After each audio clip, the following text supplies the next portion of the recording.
भारत में विकास से जुड़ी परियोजनाओं को समय से शुरू और पूरा करने के लिए सरकारें जितना भी करे कम है। इसी रोशनी में राष्ट्रीय राजमार्ग परियोजनाओं में होने वाली अनावश्यक देरी की रोकथाम के लिए जो नीतिगत बदलाव किए गए हैं उनका हर तरह से स्वागत होना चाहिए। पहले इन परियोजनाओं में किसी भी बदलाव के लिए सैद्धांतिक मंजूरी लेने में ही महीनों लग जाते थे, लेकिन अब यह तय कर दिया गया है कि सैद्धांतिक मंजूरी रिपोर्ट अधिकतम 6 महीने में सौंपनी पड़ेगी। यही नहीं, सलाहकार अथॉरिटी इंजीनियर परियोजना निदेशक को सभी मौजूदा परियोजनाओं की रिपोर्ट 31 अगस्त तक सौंपने को कहा गया है। सबसे खास बात है कि यह सिर्फ निर्देश नहीं है। अगर अब इंजीनियरों की ओर से देरी हुई तो उन्हें दंड का सामना करना पड़ेगा।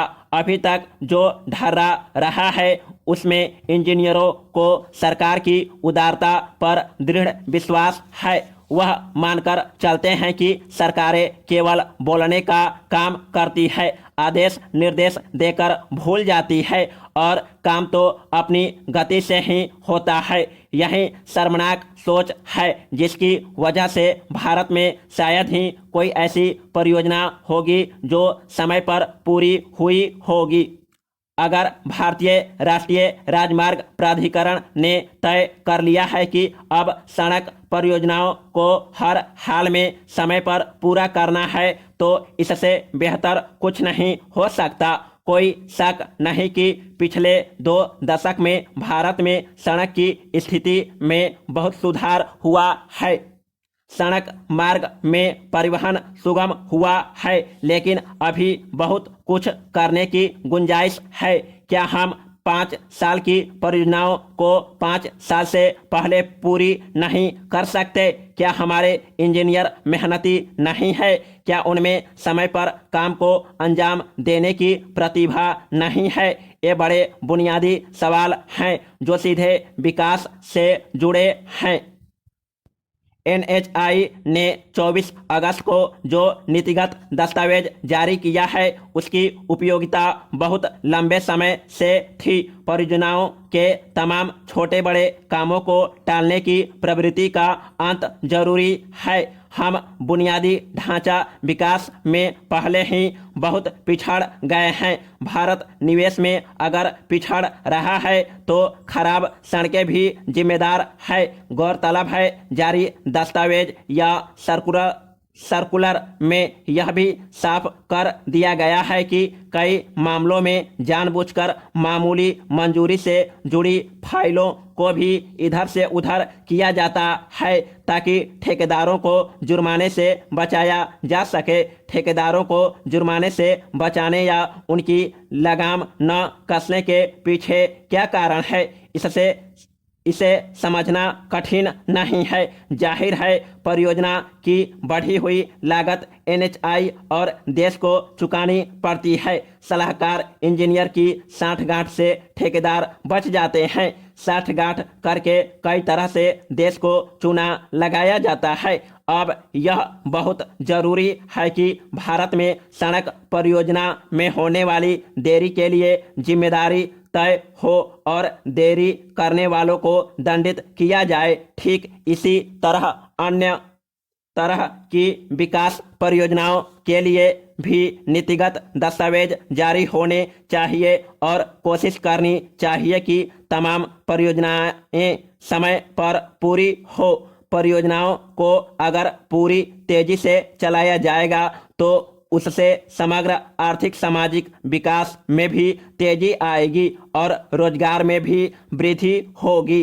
देश का तन मन और धन बर्बाद नहीं होगा। Paragraph change.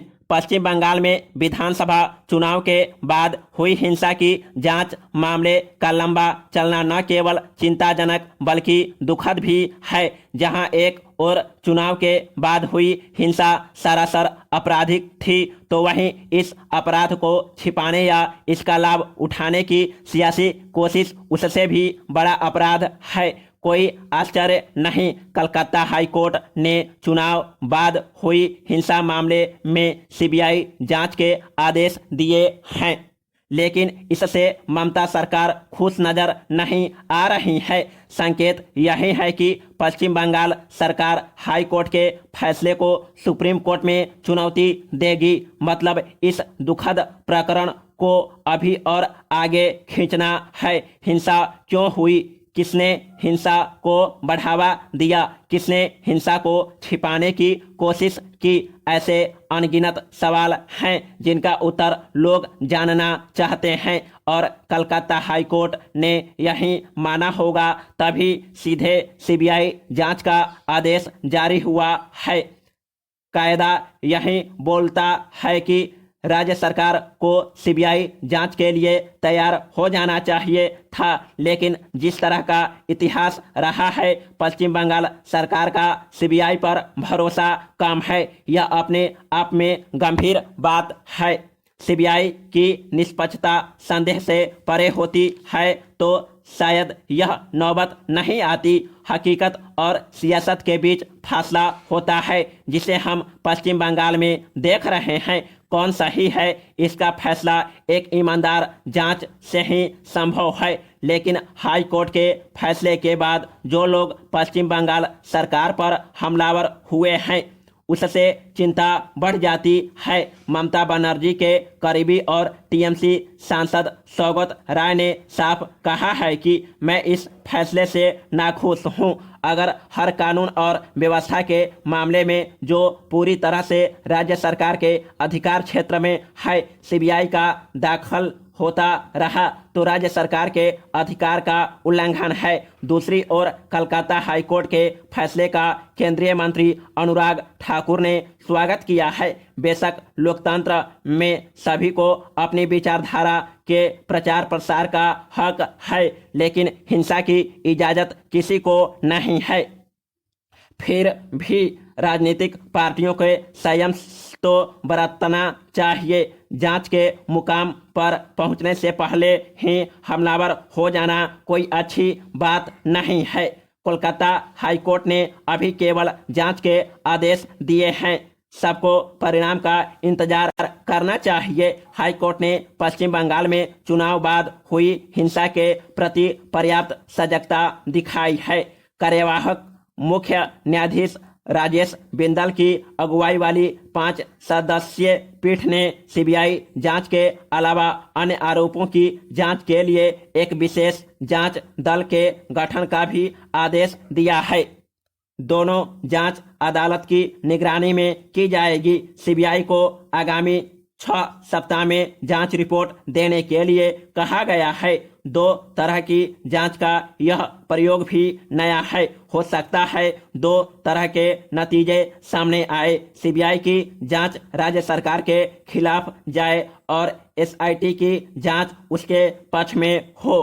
खैर, केंद्र और राज्य सरकार को पूरी सावधानी से आगे बढ़ना चाहिए। कहीं न कहीं कमियां रही हैं, तभी तो हिंसा के दौरान हुए हत्या बलात्कार की शिकायतें भी सामने आई है।